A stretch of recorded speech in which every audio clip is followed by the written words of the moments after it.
Hello అండి. అందరూ ఎలా ఉన్నారు? బాగున్నారా? మా చెల్లి వాళ్ళు కార్తీక మాసంలో ఒక్కో రోజు ఒక్కో అలంకరణలతో అమ్మవారిని విశేషంగా పూజలు చేసుకున్నారనమాట. ఇదండి పూజలు, దీపాలు పెట్టుకుంది. ఇట్లాగా అసలు వాళ్ళు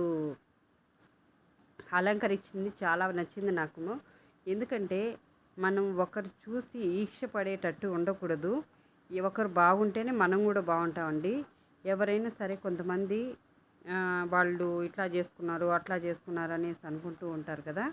అట్లాంటివి అనుకోకుండా వాళ్ళు బాగుండాలి, మనం కూడా బాగుండాలి అనేసి మనస్ఫూర్తిగా అనుకుంటే మనం కూడా మంచి అభివృద్ధిలోకి వస్తామండి. చూడండి మా బుడపిల్ల అలంకరణ చేస్తూ ఉంటే ఎట్లా వేస్తుందనో. పిల్లలు ఆడపిల్లలంటే నాకు చాలా ఇష్టం. ఎందుకంటే పిల్లలు మన నట్టింట్లో ఇట్లా పండగలు వచ్చినా, పబ్బం వచ్చినా ఏదైనా మంచిగా డెకరేషన్ చేసుకొని ఒక మంచి గౌను గజ్జెలతో మన ఇల్లంతా తిరుగుతూ ఉంటే చాలా బాగుంటుంది కదూ. నాకు ఇద్దరు బాబులు, ఇద్దరు అబ్బాయిలు అయ్యేసరికి వాళ్ళకి ఏముంది, ప్యాంట్ షర్ట్ వేసుకుంటారు ఇంకా అంతేను. ఆడపిల్లలు అయితే ఎన్నెన్నో ముస్తాబులు చేయొచ్చు కదా. చూడండి ఇవన్నీ కూడా బాగా అలంకరణ చేసింది. నాకైతే చాలా బాగా నచ్చింది. మీకు ఎలా అనిపించిందో ప్లీజ్ కామెంట్ చేయండి. మనము ప్రతిరోజు కూడా ఇట్లాంటి విశేషమైన రోజుల్లో ఇట్లా చేసుకుంటే మనకి ఎంతో మనసు ఆహ్లాదకరంగా ఉంటుంది.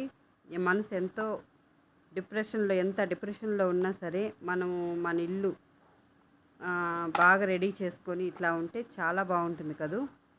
మీకు ఎలా అనిపించిందో ప్లీజ్ కామెంట్ చేయండి. ఇదండి కార్తీక పౌర్ణమి రోజు, దీపావళి రోజు ఒక్కో రోజు ఒక్కో విధంగా పూజలు చేసుకుంటూ ఉంటుంది. బాగుంది కదూ. నాకైతే చాలా బాగా నచ్చింది. ఈ మధ్య గృహప్రవేశం చేసుకున్నారని చెప్పాను కదా. ఇదండి ఇక్కడ బయట ఉండేది హాల్ అనమాట. ఇవంతా హాలు. అటు సైడు తలుపేస్తుంది కదా, అది బెడ్రూము. సింపుల్గా చాలా బాగుంది. మనం ఎన్ని అనుకున్నా సరే మన ఇంట్లో మనం ఉంటే చాలా. మీకు నిన్న కూడా వీడియోలో పెట్టాను కదా, మనము రెంట్ హౌస్లో ఉండి ఇట్లాగా మనం డెకరేషన్ చేసుకున్నా కూడా, ఎంత చేసుకున్నా కూడా మనకు తృప్తి ఉండదు. ఎందుకంటే మన ఇంట్లో మనం ఉంటే మన ఇంట్లో మనం ఏం చేసుకున్నా సరే మనకి ఆ తృప్తి అనేది ఉంటుంది కదూ. ఎంత బాగుంటుందంటే ప్రతి ఒక్కరికి కూడా సొంత ఇల్లు ఉండాలండి. సొంత ఇల్లు లేకపోతే రెంట్ హౌస్లో ఉంటే చాలా బాధలు ఉంటాయి, చాలా కష్టాలు ఉంటాయి. అది అనుభవించాం కాబట్టి మాకు తెలుసు. అందుకని రెంట్ హౌస్లో మటుకు ఉండే వాళ్ళందరూ కూడా, మీరందరూ కూడా సొంత ఇంట్లో ఉండాలని మనస్ఫూర్తిగా ఆ దేవుణ్ణి కూడా కోరుకుంటున్నానండి. మట్టితో శివలింగం చేసి ఇట్లా పూజ చేసుకుందనమాట కార్తీక పౌర్ణమి రోజు.